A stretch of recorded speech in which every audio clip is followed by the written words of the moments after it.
What's up, guys? Kentucky Beardsman here. So welcome back to the channel. It's going to be a bumpy, shaky ride. I apologize right off the bat, and I'll probably be looking over here instead of here, but that's because I'm driving and it's illegal to drive like this anyway.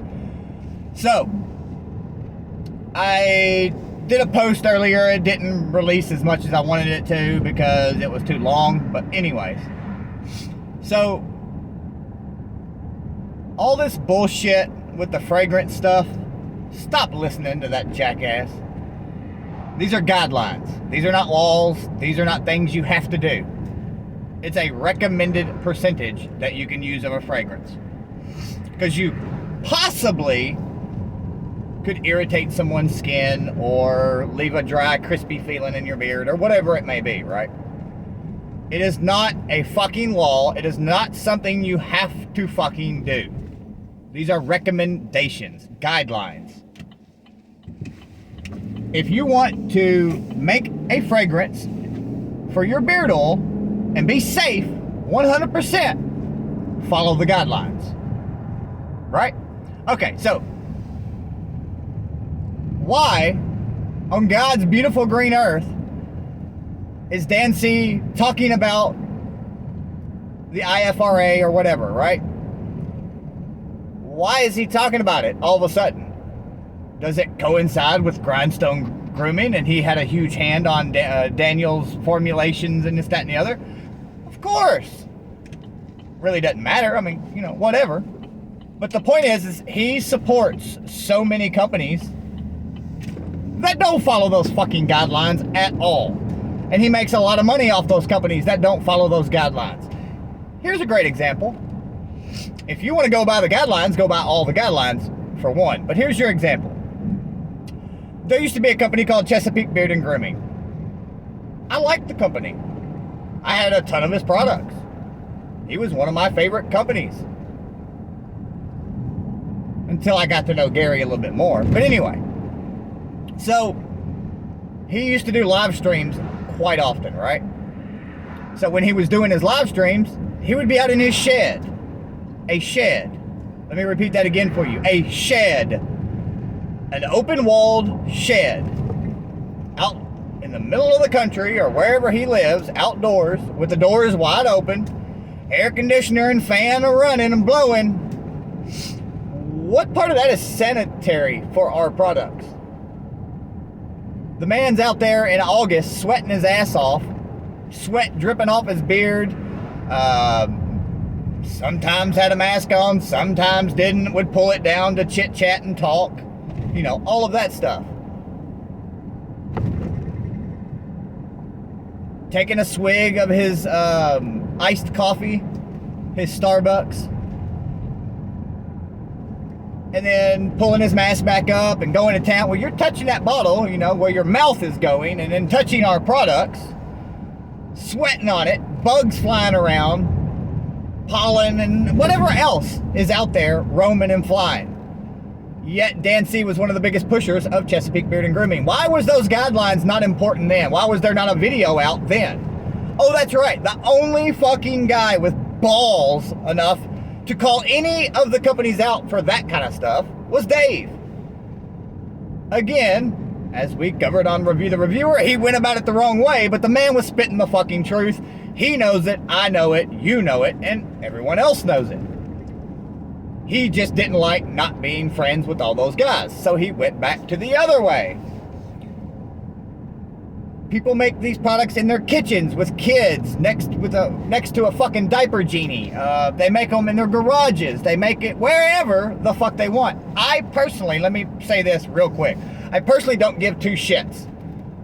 As long as your products are good and they don't irritate my skin and you're not doing something stupid to them, I don't give a fuck. You can make them in the litter box for all I give a fuck. As long as they work and are, you know, appear to be sterile, clean. Even though we know they're not. Because nobody is making this shit in a fucking lab with suits on like they're fucking supposed to, according to the fucking guidelines. So this whole Dan C backing up shit, again, he's only doing it because it's Daniel and he had a big hand on it. And guess what? If he helps Daniel, Daniel helps him.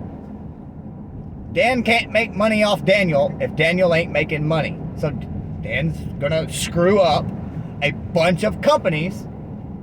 A bunch of companies are gonna start reformulating their products because of it. So all those companies you used to love and adore that had those good, strong scents and had, this, that, and the other, it's not gonna happen anymore. Thanks, Dan, for giving us watered down bullshit that you like, because it's the only way that you can make money. Again, why the fuck is that particular guideline so important, but all the rest of them don't mean shit? And again, the Chesapeake, I'm not bad. I don't give a fuck. I bought plenty of his products. Gary sent me free products made in that same shed, and I don't care. Again, that's not the point. The point is about Dan C. So no, I'm not bashing Gary. I don't have an issue with Gary. I don't even talk to Gary. I don't know about Gary. Gary does his thing, I do mine. It's about Dan C and him doing whatever works for him at that point in time. And he's going to continue to do it. As long as you groupie following non-men pussies keep letting this guy hustle you. Like he hustles the shit out of you. And I'm a hater because I'm trying to help you not get fucking hustled. Hey, you want to be a dumbass? Be a dumbass. I don't personally care. I really, really don't. But for those that do care, this video's for you. Look, Daniel's a new company. I get it. And here's some true advice, Daniel, if for some reason you're watching this. Drop Dan C's bullshit. Make your products that work good for your beard. Stop listening to Dan. If you want to be one of those companies that makes a quick buck, but then starts to fall off, that's on you. I get it. There is a large circle or crowd of guys that like those super light scents that barely fucking last a few hours, and they don't care about the filling beard. They're just trying to fit in and be cool and be popular and, be in with the Dan C crowd. If you're in for that, hey, that's on you, dude. Happy for you. But somewhere deep down in your heart, just like when I did my video for Dave, deep down in my heart, his heart, he knows that guys like me know that what he was doing was the right fucking thing. He just went about it with too much grr, we'll call it. Daniel, stop worrying about guidelines and make good products that we want.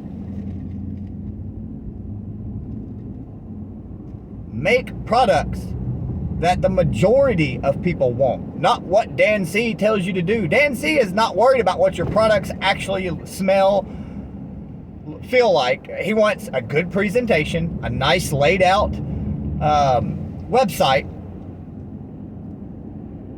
a product that's, at least average, and you've got that, and that's it. He can churn you out. And again, if you have no morals, you have no fucking man left in your testicles, then that's cool. That's on you. But do what's right.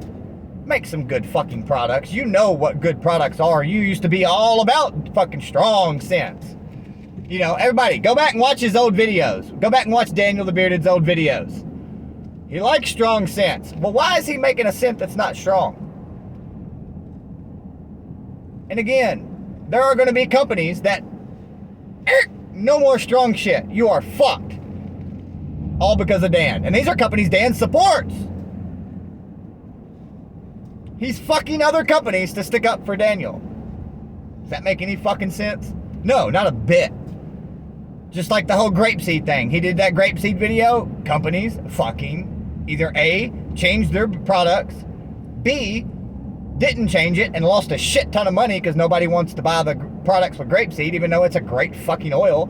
It has the same shelf life as fucking emu oil. 6 months. What the fuck, guys? Open your fucking eyes and read a little bit.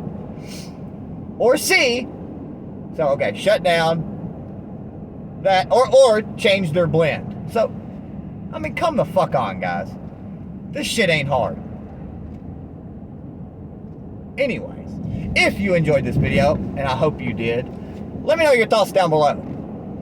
Let me know if I'm wrong in any way. Share this with your friend, and I will catch you guys later. Much love.